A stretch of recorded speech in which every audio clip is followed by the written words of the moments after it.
যোগিনী একাদশী।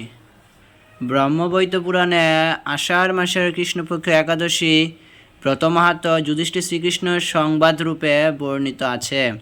যুধিষ্ঠির বলিলেন, হে বাসুদেব, আষাঢ় মাসের কৃষ্ণপক্ষীয় একাদশীর মাহাত্ম্য কৃপাপূর্বক আমাকে বলুন।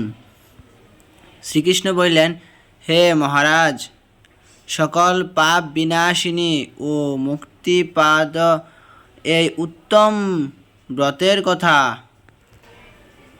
বলছি, আপনি শ্রবণ করুন।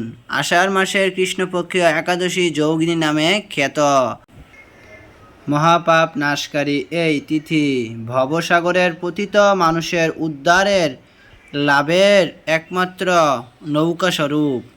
ব্রত পালনকারীদের পক্ষে এই সর্বশ্রেষ্ঠ ব্রত বলে প্রসিদ্ধ। এই প্রসঙ্গে আপনাকে একটি পবিত্র পৌরাণিক কাহিনী বলছি। অলকানগরে শিবভক্ত পরায়ণ কুবের নামে এক রাজা ছিলেন। তিনি প্রত্যহ শিব পূজা করতেন। তার হেমমালী নামে একজন মালিনী ছিল। প্রতিদিন শিব পূজার জন্য মানস সরোবর থেকে সে ফুল তুলে যক্ষরাজ কুবেরকে দিত। বিশালাক্ষী নামে হেমমালিনীর এক পরমা রূপবতী পত্নী ছিল। সে তার সুন্দরী পত্নীর প্রতি অত্যন্ত আসক্ত ছিল। একদিন সে তার স্ত্রীর প্রতি কামাসক্ত হয়ে পড়ল।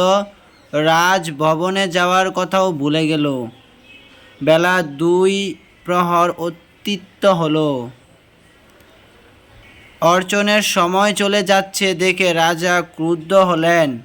মালির বিলম্বের কারণে অনুসন্ধানের এক দূত প্রেরণ করলেন। দূত এসে রাজাকে বলল, সে গৃহে স্ত্রীর সাথে আনন্দমগ্ন।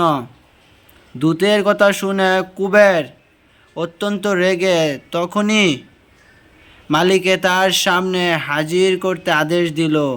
এদিকে মালিক কুবেরের পূজার সময় অতিবাহিত হয়েছে বুঝতে পেরে অত্যন্ত ভয় পেল। তাই স্নান না করে সে রাজার কাছে উপস্থিত হলো। তাকে দেখা মাত্র রাজা ক্রোধাবেশে চোখ রাঙিয়ে বললেন, রে পাপিষ্ঠ দুরাচার, তুই দেবপূজার পুষ্প আনতে অবজ্ঞা করছিস, তাই আমি তোকে অভিশাপ দিচ্ছি। তুই শ্বেতকুষ্ঠগুপ্ত হয়ে যা এবং তোর প্রিয়তমা বার্সার সাথে তোর চিরবিয়োগ সংঘটিত হোক। রে নিচু, তুই এখনই এই স্থান থেকে ভ্রষ্ট হয়ে অধোগতি লাভ কর।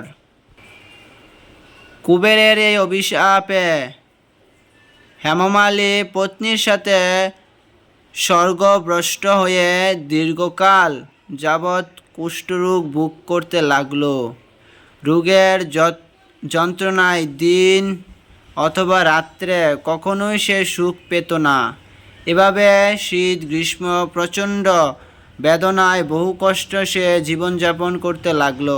কিন্তু দীর্ঘদিন মহাদেবের অর্চনের ফুল সংগ্রহের স্বীকৃতির ফলে সে শাপপ্রাপ্ত হয়েও বৈষ্ণব শ্রেষ্ঠ শিবের শরণ কখনো হয়নি।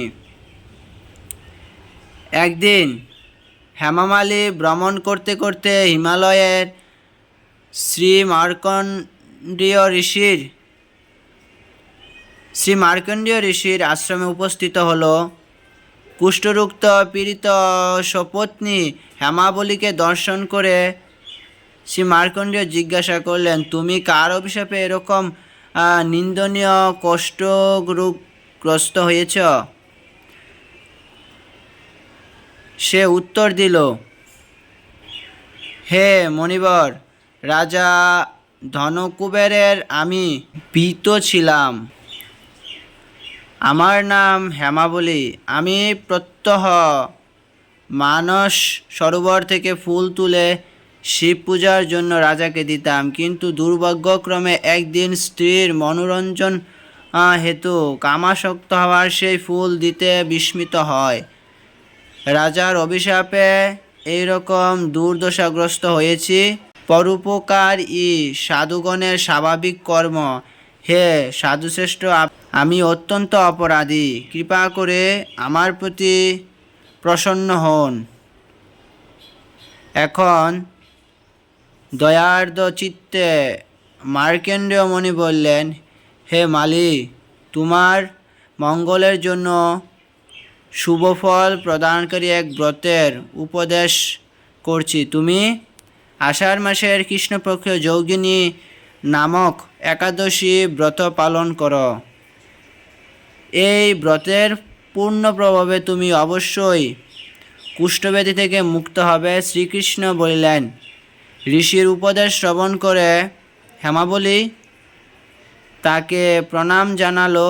পরে অত্যন্ত আনন্দে ঋষির আদেশ মতো নিষ্ঠার সঙ্গে যোগিনী একাদশী পালন করলো। এভাবেই হেমাবলী সমস্ত রোগ থেকে মুক্ত হলো ও পত্নীসহ সুখে জীবনযাপন করতে লাগলো। হে মহারাজ যুধিষ্ঠির, আমি আপনার কাছে এই ব্রত উপবাসের মহিমা কীর্তন করলাম। এই ব্রত পালনে ৮৮,০০০ ব্রাহ্মণকে ভোজন করানোর ফল লাভ হয়। যে ব্যক্তি এই মহাপাপ বিনাশকারী ও পুণ্য ফল প্রদানকারী যোগিনী একাদশীর কথা পাঠ ও শ্রবণ করেন, সে অচিরেই সর্বপাপ থেকে মুক্ত হবে। জয় যোগিনী একাদশী কি জয়। একাদশীর সময়সূচি ২ জুলাই রোজ মঙ্গলবার শ্রী শ্রী যোগিনী একাদশী। সে পাওনার সময়সূচি ৫টা ১৫ থেকে ৭টা ৪২ পর্যন্ত। পাওনার সময়সূচি ৪টা ৫৪ থেকে ৭টা ১২ পর্যন্ত। হরে কৃষ্ণ।